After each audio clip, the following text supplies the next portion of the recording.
complete. Our text verse in Genesis 18, verses 16 to 33 are a tremendous passage on intercessory prayer. Now, Abraham is praying.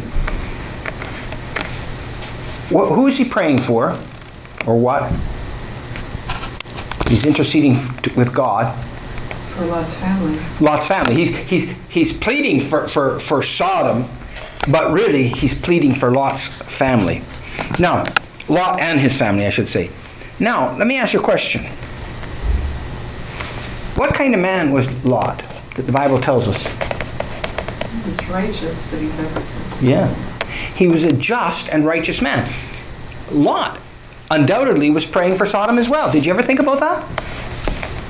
Because he was a just and a righteous man, wasn't he? Well, that's what the Bible says. Just Lot. I think he probably was. I mean, I can't prove it. But I think there's a lot of things in his life hindering his prayer life. But we have a tremendous passage in Genesis 18 of Abraham just pleading with God. And says, 50, and don't destroy the city if there's 50. And then he says, well, if there's 45, and then 40, and then does he go 30? I can't remember. No, it's 50, 45, 40, 30, 20, 10. I mean, he is just pleading with God time and time again. And this is whatsoever is written, things were written aforetime are written for our learning and admonition. Learning. So we can learn about intercessory prayer. Now, I am very, very burdened about our prayer meeting. Basically, every week, it's me that shares the prayer requests. Most weeks, it's just me. I'm not giving out to you, but I'm saying, you're missing out. I'm a firm believer in intercessory prayer. Yes, I pray for myself every day. But I know there's a special thing where somebody else prays for you. And I'll be showing you that in the Bible. It's true. And so I just hope and encourage, pray that this message will encourage you to share your prayer requests and to pray for others. I hope that the thing that I give every week for Wednesday night, I hope every day you pray through it. I do. Maybe some days I miss, but I pray through it because these are the requests that people have asked for. And so I have preached many times on prayer, read many books on prayer. If you want to read books on prayer, E.M. Bounds, Power of Prayer. He's got maybe 10 to 15 books on prayer, and I've read a good number of them. But our text shows something. Not only does it show intercessory prayer, it shows intercessory prayer works. God was going to destroy Sodom, and then he said, I won't do it if there's 50 people. That prayer worked, didn't it? And then he said, oh, Lord, 45. And God said, okay, I won't do it for 45. That prayer worked, didn't it? And then 40. And God said, okay, I won't do it. Every one of these prayers, the effectual, fervent prayer of a righteous man, he is interceding for Sodom, and he is effective. It's working. The problem was not in his prayer. What was the problem?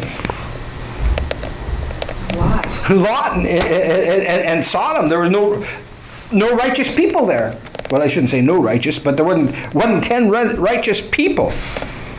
And so, intercessory prayer really works. And this message tonight is kind of like a Bible study, but it's my desire that it will stir each one of us to share our prayer requests on midweek prayer meeting. Like I said, I'm basically the only one most weeks. Some weeks, some people share, but on the whole, it's usually me and maybe one other person that week, But every one of us have prayer requests. Listen, God let Abraham know what he was going to do. Why? Because he wanted Abraham to intercede for him. It's very hard to intercede for somebody if you don't know their need. Isn't it true? Like, if I had a heart problem, and I never told anybody I had a heart problem, would you be praying for my heart problem? No. It's hard to pray for somebody if you don't know their needs.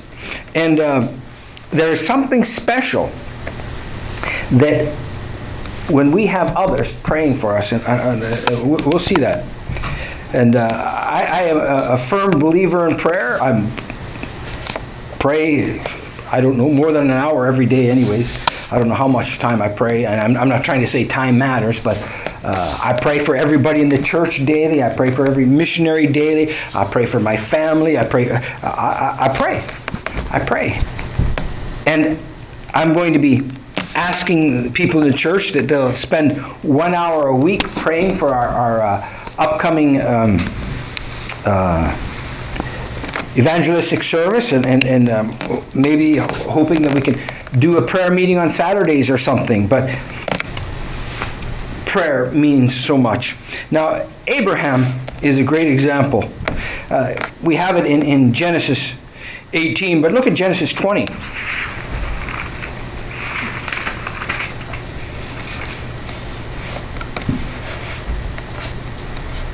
You know that Abraham had done wrong, and he lies about his sister, his wife, and she says he's my sister. Abimelech, we're not sure, is that an individual person or is that a title? There is some question about that maybe that may be some sort of title. I don't know. I personally think it's a person, not just a title. But, I mean, obviously it is a particular person, but I'm just saying some people actually think that's kind of a term like maybe Lord or ruler or something. But anyways, Abimelech, he's attracted to Abraham's wife, Sarah, and it's not his fault. Abraham and Sarah lied. But this is an amazing thing. Verse 6, and God said unto him, this is,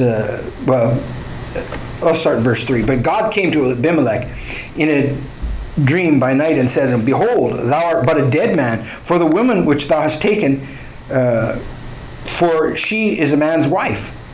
But Abimelech had not come near her, and he said, Lord, wilt thou also slay a righteous man? Said she not unto me, she is my sister? Said he not unto me, she is my sister? And she even herself said, he is my brother? In the integrity of my heart and the innocency of my hands have I done this. And God said unto him in a dream, yea, I know that thou didst all this in the integrity of thy heart, for I also withheld thee from sinning against me. Therefore I suffered thee not to touch her.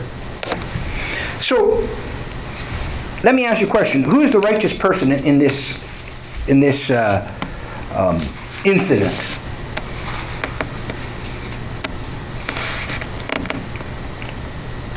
Well, is Abraham righteous in this incident? No, he lied. Did he do righteous there? No, obviously. Did Sarah do righteous? No. God agreed with Abimelech. He agreed. Abimelech said, Lord, wilt thou also slay a righteous nation? And he said, tells her, and God, in verse 6, and God said to him, yea, I know thou didst this in the integrity of thy heart. So, who's the person that had integrity here? God says it. Well, who does God say it had integrity? Did Abraham have integrity? Did Sarah have integrity? Abimelech had integrity. Yea, I know. That's God speaking. God speaking, I know that thou didst this in the integrity of thy heart. And then God protected him from sinning. And I also withheld thee from sinning against me. Therefore I suffered thee not to touch her. Now, Abraham was a righteous man, but he didn't do righteous here, did he?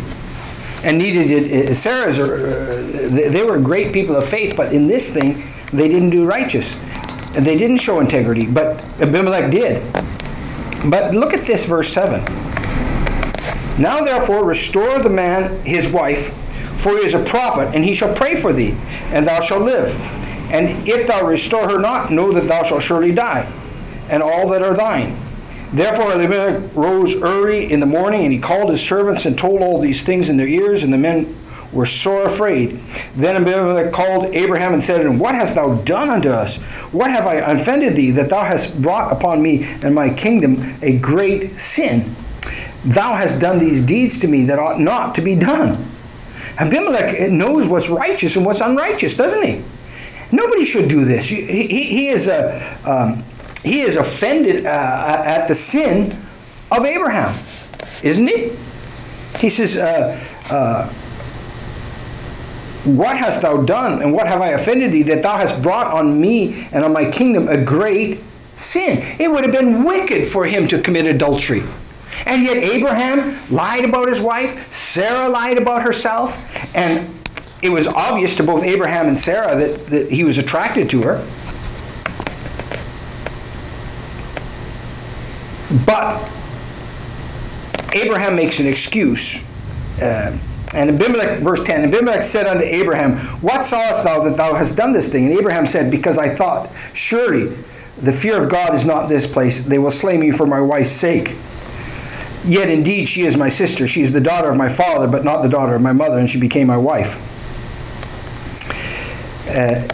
So he's really made an excuse. He said, Well, I don't think you were godly people, and the fear of God wasn't there. But look at verse 13. And it came to pass, when God caused me to wander from my father's house, I said unto her, This is the kindness that thou showest unto me.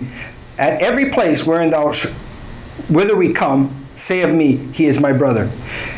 He's already told his wife before they met Abimelech. He told, lie about yourself, didn't he?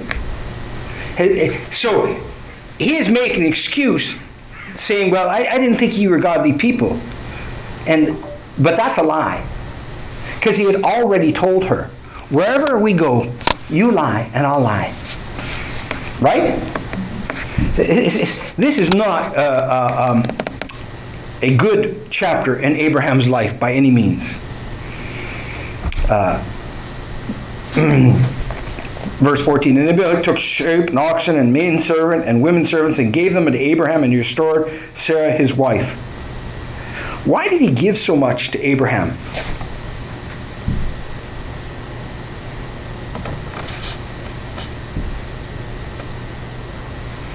Verse 7. Why did he give so much to Abraham? Because he was supposed to pray for him? Well, but for he is a prophet. He was God's prophet. And he was honoring God's prophet. God's prophet had done wickedly, but he was still God's prophet, wasn't he? And so he honored him. Honor to whom honor is due. And so he honored him, not because he was a good example to Abimelech. In verse 15, Abimelech said, Behold, my land is before thee, dwell where it pleaseth thee. And Sarah said, Behold, and unto Sarah he said, Behold, I have given thy brother 1,000 pieces of silver. Now he does get his knife in there, calls him your brother, after it's been proved that it was his husband. Behold, he shall be a covering to thy eyes, of thy eyes unto all that are with thee, and with all other. Thus she was reproved. She was reproved because he called her Abraham her brother. And now verse 17. So Abraham prayed unto God, and God healed Abimelech and his wife and his maidservants, and they bare children.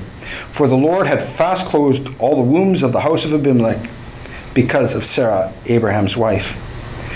It's an amazing thing here. Abimelech is the one that is proved to be have integrity in this matter. Who feared the Lord in this matter? Did Abraham fear the Lord in this matter? No, Abimelech, exactly. We don't like to look at it this way, but that's the fact. Abimelech shows that he has the integrity. He feared God. He said, what have I offended thee that thou hast brought on me and my kingdom a great sin? I mean, he saw this as a wickedness. Abimelech has proved himself to be the man of integrity. He feared God. But God said, I still want Abraham to pray. That's quite amazing when you think about it. Abraham was the prophet of God, and because he was God's man, he had to pray. And God healed Abimelech and his wife and his maidservants. Think of this. Abraham wasn't on great praying ground at the moment. Well, I'm sure he got it right when he got it wrong as well, but there was just something about intercessory prayer. God says, Abimelech, I don't want you to be praying about this. He didn't say, I don't want you to be praying about it. He said, but Abimelech, I want Abraham to pray for you. And that would have been a bit of a rebuke to Abraham too, right? Like, Abraham is conniving and tricking, and Abimelech is the head of the kingdom. Whether that be a term for the head of the kingdom or is his actual name, I don't know. But he's the head of this kingdom. And Abraham has deceived him and treated him badly. But God said, you pray for him. That's an amazing thing. And what happened? God answered the prayer. God answered the intercessory prayer. So Abraham prayed unto God, and God healed Abimelech and his wife and his maidservants, and they bare children. What a great example of intercessory prayer. It is so important. Now, that's an example of somebody that's praying for somebody that they've offended, because Abraham truly did offend Abimelech. Abimelech was offended, was he not? And he was right to be offended. That was a terrible thing that Abraham did. But God said, Abraham, I still want you to pray. I want you to pray for him. And God answered his prayer. Look at 1 Samuel for a moment.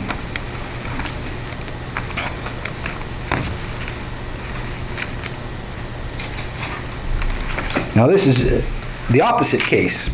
This is where the people do wrong, but the prophet does right. 1 Samuel chapter 12.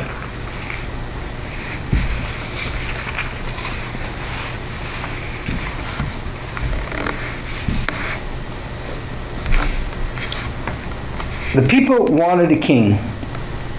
And so, verse 1, and Samuel said unto all Israel, behold, I have hearkened unto your voice in all that ye have said unto me, and have made a king over you. This was not God's will. God's will was that he would rule over the people. But they wanted a king.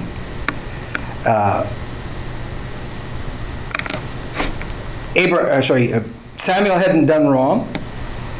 In verse 3 he says, behold, here I am, witness against me before the Lord and before his anointed. Whose ox have I taken? Whose ass have I taken? Or whom have I defrauded? Whom have I oppressed? Or whose hand have I received any bribe to blind my eyes therewith? And I will restore it. Samuel, the prophet, didn't do anything wrong, but they didn't want him. They wanted a king. Now, it was terrible, and God is going to tell them how terrible this is, and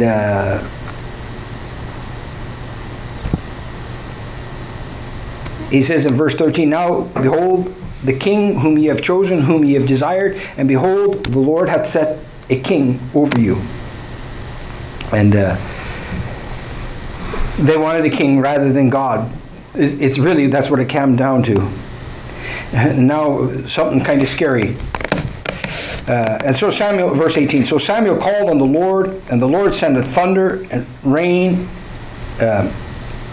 that day, and all the people greatly feared the Lord and Samuel. And they realized what they've done wrong. In verse 19, and all the people said unto Samuel, pray for thy servants unto the Lord thy God, that we die not, for we have added unto all our sins this evil, to ask a king, to ask us a king. These people knew they needed somebody to pray for them. They could, and they probably, some of them, a lot of them did pray, God, be merciful to me. We've done wrong. They could go to the Lord themselves, right? Yes? We're agreement? Yeah? And they probably did, a lot of them, because it shows a heart that a lot of them wanted it, to forgiveness. But they needed intercessory prayer. And we continue down. I'll just read it, verse 20 to 23. And Samuel said unto the people, fear not, ye have done this wickedness, yet turn not aside from following the Lord, but serve the Lord with all your heart. And turn ye not aside for them, for then should ye go after vain things, which cannot profit nor deliver, for they are vain. For the Lord will not forsake his people for his great name's sake, because it hath pleased the Lord to make you his people. Moreover, as for me, God forbid that I should sin against the Lord in ceasing to pray for you. But I will teach you the good and the right way. Samuel, the prophet of God, said it was a sin if he did not do intercessory prayer. Is that correct? That's right. And in the very same way, it is a sin for a Christian and a member of a church not to be praying for the other people in the church, because we have that responsibility. It's the responsibility. And Samuel saw that responsibility, and he said, I'm not going to quit. I am going to continue to intercede for these people. You've done wickedly, I know that, but I'm going to intercede for you. It's just, it's so important. I'll just look at some other examples here. 1 Kings chapter 13.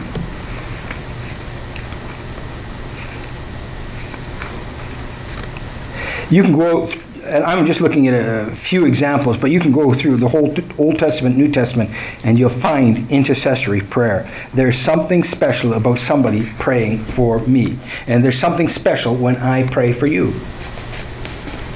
See, prayer for myself is self. I'm concerned about self. But who am I supposed to be concerned? Esteem others better than self, right? So I'm supposed to have that care and concern for others. And if I really have that care and concern for others, I will be praying for them. 1 Kings 13 verse 6. Jeroboam has, he's rebelled against it, and the prophet is told him he's going to be judged, and he's angry. And verse 6, and it came to pass when King Jeroboam heard the sayings of the man of God, which he had cried against the altar in Bethel, that he put forth his hand from the altar, saying, lay hold on him. And his hand which he put forth against him dried up, so that he could not put it in again to him.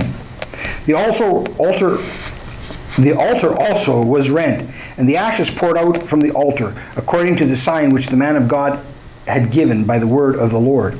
So we have the king being rebuked, his hands dried up, the altar's destroyed.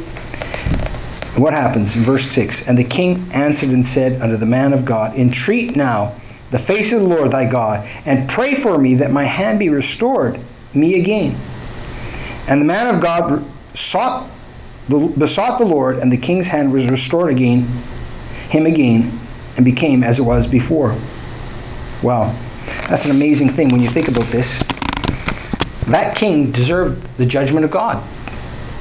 I mean, he set up his own religion. He set up a false altar to false gods, and he was in rebellion towards God, and God judged him. And now he says, pray for me. And the man prayed for him, and what happened? What happened? What happened when he prayed? Somebody on the call. Somebody must know. Verse 6. His hand was restored. God's merciful. And here he is praying for a wicked man, and he intercedes for him, and God hears it, and God cares.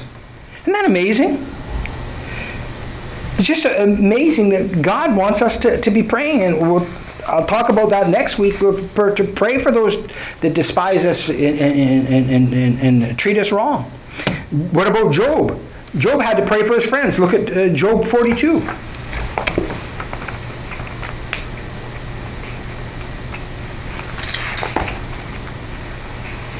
Job 42, verse 8.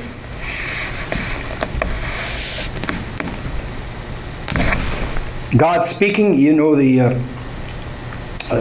three friends, the older friends had spoken wrong. The last fella, he speaks right. But in verse 8, God is speaking to him, to these men. Therefore take unto you now 7 bullocks and 7 rams, and go to my servant Job, and offer up for yourselves a burnt offering, and my servant Job shall pray for you. For him will I accept, lest I deal with you after your folly, in that ye have not spoken of me the things which are right, like my servant Job. God commanded Job to intercede for others, right? That was a command. Job, you don't have a choice in this. This is what I want you to do. God could have told each one of those people to Eliphaz and Bildad the Shuhite, Zoraphar, those men, he could have said, pray now that I forgive you. And I'm sure they did. But he said, Job, you pray. Job, you pray. That's amazing when you think about it. Those guys gave Job an awful hard time, didn't they? It was really sad. And God told him, Job, you pray. You intercede for them. This is the ministry that each one of us has. We need to be interceding for others. It's like in Psalm 122:6, you don't need to turn there, but it says, pray for the peace of Jerusalem. We're to pray for Jerusalem. Look at Jeremiah 42.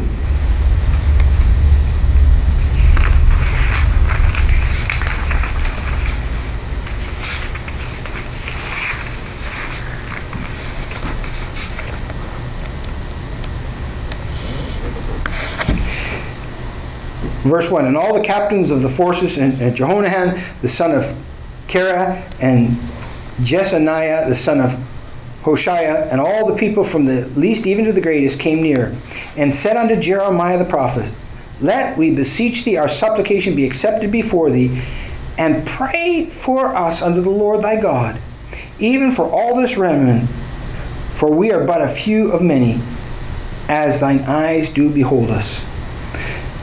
That the Lord thy God may show us the way wherein we walk, and that we may do. What a tremendous request. But they're asking Jeremiah the prophet to intercede to God for them. Because God believes in intercessory prayer. They knew it. Now, I want you to turn to Colossians, and this is just one in the New Testament, and we'll look at this more next week. Colossians chapter 1.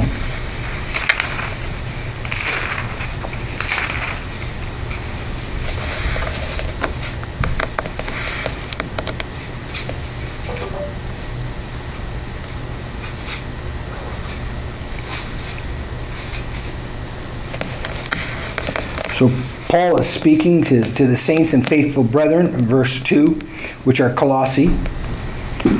And Epaphras is declared unto them. Paul about them. In verse 9, "For this cause we also, since we heard of it, do not cease to pray for you and desire that you may be filled with all his knowledge and wisdom and spiritual understanding." We do not cease to pray for you.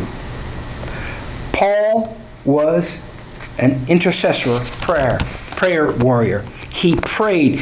If you study Paul's life, he was constantly praying for others. And furthermore, he pleaded with others to pray for him.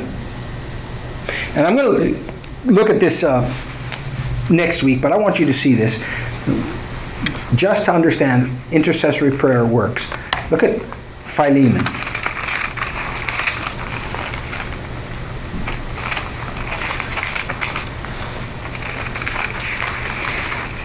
Hard little book to find. You got to between Titus and Hebrews. And I will talk about this next week. You know the story, Philemon and the slave that was saved, and Paul wanted him to work with him. And he says, "Yea, brother," verse 20, "let me have joy of the Lord in thee, and refresh my bowels in the Lord. Having confidence in thy obedience, I wrote unto thee, knowing that thou wilt also do more than I say. But withal, prepare me also a lodging, for I trust that through your prayers I shall be given unto you." Think about this for a moment. Paul wants to go and visit them, right? Yes or no? Yes? Yeah. Paul, I told you, and you can study this yourself, was a great man of prayer. You see, he's constantly praying, and I have no doubt that he was praying that he could visit them. But what does he say? "For I trust that through my prayers I shall be given unto you." Is that what it says? Through what? Your prayers. Paul was encouraging them to intercede for him, and he thought God was going to answer their prayers. God believes in intercessory prayers. God commands intercessory prayers. Paul said, "Ye also helping together by prayer for us." I mean, we'll talk about this next week, but we have a responsibility one to another. Pray for one another. Let me say this, I can only pray for you as I know that you have needs. Paul shared his needs. He when he gives his prayer requests, he says, pray for this, pray for that. Let me encourage each one of us. Let's get involved in the midweek prayer meeting by, first of all, sharing our prayer requests. Second of all, be at the meeting, everybody, whether how old or you're young, and then participate, pray. Well, I hope this has been a challenge to you. This is the first part of the message, just to, like I said, it's kind of like a Bible study, just looking at how God, and you can go through, I mean, I've just picked some people, examples of prayer and that God used. There's so many more, but next week I want to see basically God's command for us to pray and how we are commanded to do intercessory prayer. This is not a choice. This is a command. Well, let's close in a word of prayer. Would somebody like to close us in prayer?